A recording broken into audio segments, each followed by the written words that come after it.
할렐루야. 이렇게 예수님 안에서 다시 뵙게 돼서 너무 반갑습니다. 한 주 동안 잘 지내셨죠? 예수님 안에서 사랑하고 축복합니다. 여러분, 이제 서서히 봄으로 이렇게 들어가는 것 같습니다. 입춘이 벌써 지났지요. 어, 이제 오늘 역대상 이제 10장 이제 말씀을 우리가 또 듣는 시간인데요. 귀한 말씀을 또 이렇게 배우는 시간을 갖도록 하겠습니다. 하나님 은혜가 얼마나 감사한지요. 자, 그러면 시간 관계상 바로 이제 역대상 12장을 이제 들어가도록 하겠습니다. 자, 그러면 12장 1절 말씀 한 절만 이제 봉독을 하겠습니다. 다윗이 기스의 아들 사울에게 쫓겨서 시글락에 있을 때에 그에게 와서 싸움을 도운 용사들은 다음과 같다. 아멘, 아멘. 감사합니다. 자, 12장은 제목을 다윗에게 가담한 용사들 이렇게 잡아보았습니다. 세부적으로 말씀을 올리면 1절부터 22절까지는 다윗이 시글락에 있을 때에 모여든 용사들, 그리고 23절부터 37절까지는 다윗이 헤브론에 있을 때 가담한 용사들, 그리고 38절부터 40절까지는 이스라엘의 넘친 기쁨, 이렇게 잡아보았습니다. 자, 그러면 본장의 개요를 이제 말씀해 드리도록 하겠습니다. 전체의 숲이죠. 본장에는 다윗을 따르고 도왔던 용사들의 이름이 소개되고 있습니다. 우리는 본장을 읽으면서 하나님께서 함께 하시는 자에게는 많은 사람들이 일어나 여러 가지 도움을 주게 된다는 사실을 깨달을 수 있으며, 또한 다윗의 영광 그 배후에는 참으로 많은 사람들의 헌신적인 노력이 뒷받침되고 있었다는 사실도 발견할 수 있습니다. 그러니까 하나님께서 함께 하시는 사람들에게는, 그 자에게는요, 사람들을 이렇게 붙여주신다는 거예요. 자, 1절부터 21절까지는 시글락에 망명 중이던 다윗을 돕기 위해 나온 용사들은 누구였는지 이 부분을 알아보도록 하겠습니다. 사울의 출신 지파인 베냐민 지파 사람들이었습니다. 2절에 나와 있죠. 사울 왕은 어떤 지파라고요? 베냐민 지파. 그들은 양손을 다 사용하여 활을 쏘고 물매를 던지는 재주를 가진 자들이었습니다. 또한 각 지파의 용사 중에서 다윗에게 나온 자들도 있었는데, 실제로 이들은 다윗이 블레셋에 망명하여 시글락에 거주하기 전부터 이미 다윗을 돕던 자들이었습니다. 예. 시글락에 이제 거주하기 전부터 이미 각 지파 용사들이 도왔다 그 말이죠. 그런데 이들의 수요는 불과 11명밖에 안 되었어요. 그런데 이들의 수요는 불과 11명밖에 안 되었으나 창과 방패를 능숙하게 사용하며 산의 사슴처럼 빠르고 사자처럼 용맹하였습니다. 11명밖에 안 됐지만 굉장히 이제 싸움에 능했다 그 얘기죠. 한편 16절부터 18절까지 말씀을 가지고 유다와 베냐민 지파의 일부 사람들도 다윗에게 나오게 되었는데, 그 두목은 아마세였습니다. 16절부터 18절에 나와 있는 내용인데요. 한편 유다와 베냐민 지파의 일부 사람들도 다윗에게 나오게 되었는데, 그 우두머리는 아마세였다 그 말입니다. 유명한 인물이다 보니까 아마 다 아실 거예요. 이외에 므낫세 지파 중에서도 다윗에게 나온 자들이 있었는데, 그들은 다윗이 블레셋 군사들과 함께 사울을 치기 위한 전투에 참전했다가 도중에 시글락으로 되돌아와서 아말렉을 추격하게 되었을 때 다윗을 도운 자들이었습니다. 다윗이 블레셋 군사들과 함께 사울을 치기 위한 전투에 참전했다가 도중에 시글락으로 되돌아와서 아말렉을 추격하게 되었을 때 다윗을 도운 자들이었다. 제가 다시 한번 이렇게 말씀드렸습니다. 자, 이번에는 22절 말씀을 가지고 망명 생활을 하고 있는 다윗에게 위와 같이 많은 용사들이 가담하는 사실을 통해서 알 수 있는 것은 무엇인지 그걸 알아보도록 하겠습니다. 다윗이 피신하여 다닐 때에 그와 함께 했던 용사들은 600명에 불과했습니다. 사무엘상 23장 13절에 나와 있거든요. 그런데 이제 다윗은 큰 군대를 이룰 정도로 많은 용사들을 거느리게 되었으며 마치 하나님의 군대와도 같이 막강한 전력을 갖게 되었던 것입니다. 자, 그럼 이렇게 막강한 전력을 갖게 하신 분이 바로 누굽니까? 하나님이세요. 하나님. 하나님의 군대와도 같은 그런 막강한 전력을 하나님께서 갖게 해주셨다, 그 말씀이죠. 그러나 이 같은 사실은 다윗이 결코 누군가에게 도움을 요청해서 되어진 결과는 아니었습니다.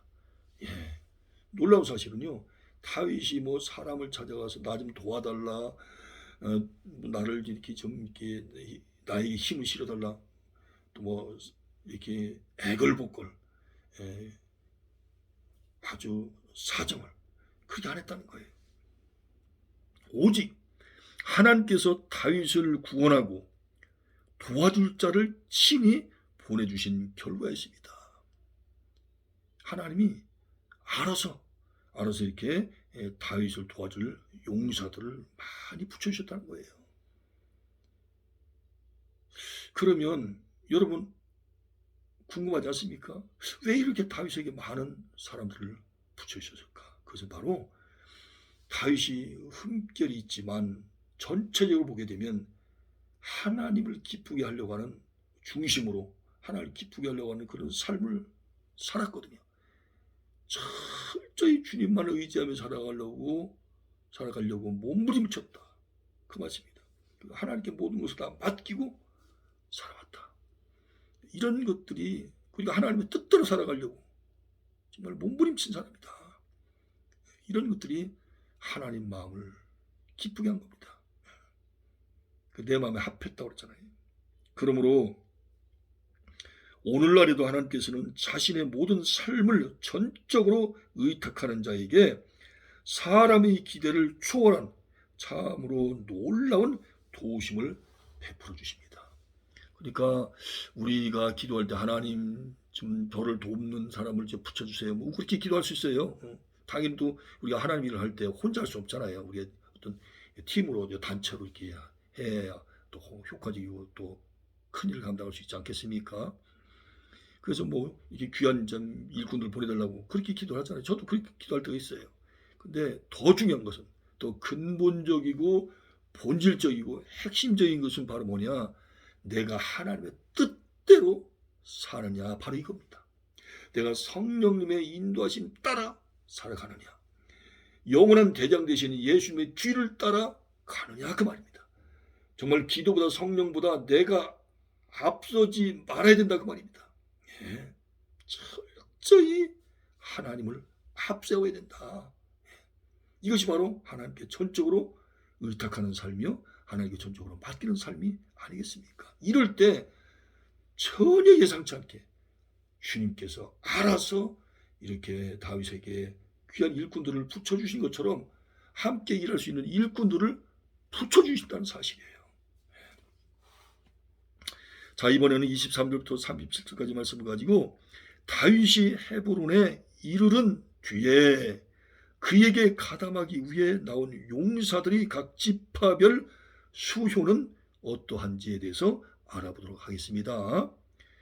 자, 첫째 유다 지파에서는 얼마냐면 6,800명입니다. 두 번째 시므온 지파는 7,100명, 그리고 세 번째 레위 지파는 4,600명, 네 번째 아론의 집에서는 3,700명, 다섯 번째 사도의 집에서는 22명, 그리고 여섯 번째 베냐민 지파에서는 3,000명, 그리고 일곱 번째 에브라임 지파에서는 28,000명, 여덟 번째 므낫세 지파에서는 18,000명, 아홉 번째 이사갈 지파에서는 200명, 열 번째 스불론 지파에서는 가장 많은 5만 명, 11번째 납달리 지파에서는 38,000명, 12번째 단 지파에서는 28,600명, 13번째 아셀 지파에서는 4만 명, 그리고 14번째 루벤 갓 므낫세 지파 중에서는 12만 명 해서 총 34만 822명입니다. 와, 정말 대단하죠, 세상에. 예. 여기 충청남도 아산시가 인구가 제가 알기로 아마 한 35만, 뭐 6만, 40만이 채 안 되거든요. 근데 이 거의 충청남도 아산시 인구에 맞먹는 이런 용사들을 다윗에게 붙여주신 겁니다, 하나님이. 예, 세상에. 이와 같이 많은 수의 군사들이 다 전투 태세를 갖추고 헤브론으로 와서 다윗을 왕으로 추대하고자 했었던 것입니다. 11장 1절을 참조하시기 바랍니다. 자, 이번에는 38절부터 40절까지 말씀을 가지고 다윗을 왕으로 추대하기 위해 많은 사람들이 헤브론에 모였을 때에 그들 가운데 어떤 아름다운 일들이 일어났는지에 대해서 알아보도록 하겠습니다. 다윗을 왕으로 추대하기 위해 많은 사람들이 헤브론에 모였을 때에 그들 가운데 어떤 아름다운 일들이 일어났을까요? 첫째, 모여든 모든 무리들이 헤브론에서 다윗과 함께 3일간 잔치를 베풀었어요. 그런데 그 잔치에 필요한 음식들은, 당연히 잔치하면 이제 음식이 있어야 되잖아요. 그런데 그 잔치에 필요한 음식들은 다른 사람들을 대접하기 위해 서로가 가져온 것으로서 충당했습니다. 음식을 싸왔는데 어떤 목적을 가지고 왔다고요? 다른 사람들을 대접하기 위해서 그렇게 음식을 만들어서 싸왔다는 거예요. 얼마나 아름다운 마음이십니까? 40절에 나와 있거든요. 그리하여 그들은 다윗이 자신들의 왕이 되는 사실로 인하여 큰 기쁨을 가지고 즐거워할 수 있었습니다. 우리는 예수 그리스도 안에서 하나님의 자녀가 된다는 사실을 인하여 항상 기뻐할 수 있어야 하며, 우리 예수님 안에서 다 하나님 자녀 아닙니까? 예. 영원한 정말 천국 시민이죠. 영원토록 구원받아 주님과 함께 왕노릇하는 그런 우리가 아니겠습니까? 특히 하나님 나라의 백성된 성도들끼리 언제나 서로 돕고 마음도 나누고 물질까지라도 나누어 가지며 우애하는 삶을 살아 나가야 한다는 것이죠. 우리는 그리스도 안에서 왕 같은 제사장으로서 항상 기뻐할 수 있어야 하며, 특히 하나님 나라의 백성된 성도들끼리 언제나 서로 돕고 마음과 물질까지라도 피차 나누어 가지며 우애하는 삶을 살아가야 되겠다, 그 말씀입니다. 할렐루야. 오늘 역대상 22장이 아니고 역대상 12장이죠. 역대상 12장 말씀을 통해서 참 하나님께서 이렇게 참 이스라엘의 두 번째 왕인 다윗 왕을 얼마나 참 귀하게 이렇게 사용하시는가. 초대왕인 사울 왕은 버림당했잖아요. 하나님께서 이 다윗 왕을 통해서 참 많은 일을 하셨잖아요. 다윗이 이 왕이 되기까지 엄청난 정말 핍박을 받고 박해를 받고 말로도 할 수 없는 시련, 어떤 고난 엄청났지 않습니까? 나중에는 죽임까지 당할 뻔한 적도 있었잖아요. 여러 가지 많은 정말 눈물의 계곡을 지나서 참 한나라에 이렇게 왕이 됐습니다. 왕이 되고 나서 정말 하나님의 귀한 사명을 잘 감당했지 않습니까? 물론 저 하나님 보시기에 또 우리들도 보기에 좀 흠결이 있었지만 그럼에도 불구하고 하나님께서 이 다윗 왕을 귀하게 쓰신 것을 볼 수 있지 않습니까? 그것은 바로 다윗 왕의 후손을 통해서 영원하신 왕, 만왕의 왕, 만주의 주, 영원한 메시아 대신 누가 태어나십니까? 예수 그리스도. 그렇죠. 유다 지파에게서, 다윗 왕이 유다 지파 아니겠습니까? 이 유다 지파에게서 예수 그리스도가 나시기 때문에 이 다윗 왕을 하나님께서 귀하게 쓰시지 않을 수 없는 거예요. 하나님 어떤 오묘한 섭리가 있죠. 아무리 쓰시고 싶어도 다윗이 하나님 말씀에 늘 불순종하고 죄악 가운데 살았다면 그래도 다윗은 하나님이 쓰셨겠습니까? 비록 흠결이 있지만 그래도 하나님 말씀대로 살아보려고 몸부림친 그런 다윗이 아니겠습니까? 그러니까 내 마음에 합한 자라고 이렇게 말씀하고 있잖아요. 하나님께서 중심을 보시고요. 다윗의 중심을 보시고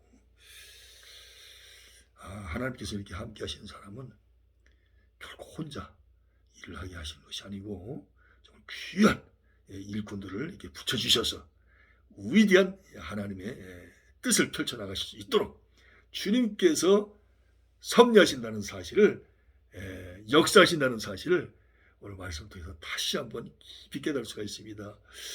정말 우리 김종문 TV 이제 7월 달이면 이제 만 2년째로 이제 접어 들어가고 있는데요.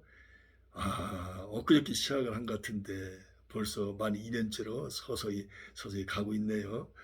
참 많은 분들이 이렇게 들어오셔서 시청을 해주셔서 얼마나 감사한지요. 특히 이제 4월 달부터는 그동안 이제 하지 않았던 영어하고 한문도 그렇게 또 시작을 하려고 하거든요. 앞으로 유튜브 대학교라든지 또 유튜브 신학대학이라든지 또 하나님 뜻이 계시면 이런 귀한 사역도 앞으로 하려고 합니다. 아마 하나님이 어떤 놀라운 어떤 뜻이 계시고 섭리가 계신 줄로 알고 있습니다. 특별히 그동안 이제 교회를 개척해서 30여 년 넘게 이렇게 이제 목회를 하게 하시다가 뜻과 섭리가 계셔서 이제 학자의 길로 또 신학자의 길로 이렇게 하나님께서 가게가 하셨어요. 또 교수의 사역도 하셨고요. 그래서 이 티칭 사역을 통해서 하나님이 이 마지막 때에 저를 또 쓰시려고 섭리하시는 것이 아닌가 그런 생각을 해봅니다. 그래서 저 연구실에 정말 그 많은 책들을 이제 정말 한 페이지 1페이지부터 마지막 페이지까지 정말 제대로 정말 공부하고 연구해서 저희 실력으로 정말 갖추고자 하는 마음이 간절합니다. 그래서 정말 뭔가 역사에 정말 족적을 남기는 그런 신학자로서, 그런 학자로서, 그런 교수로서 정말 남고 싶은 마음이 정말 또 감사하거든요. 여러분 우리 함께 정말 이 마지막 때 저와 여러분들이 주신 그 사명 잘 감당하기 위해서 우리 함께 늘 기도로 만나시자고요. 자, 그럼 여러분 오늘 너무너무 감사하고요. 이번 한 주간도 예수님 안에서 승리하십시오. 여러분 예수님 안에서 사랑하고 축복합니다. 우리의 모든 영광 하나님께 올려드리겠습니다. 감사합니다. 네, 감사합니다. 고맙습니다. 감사합니다.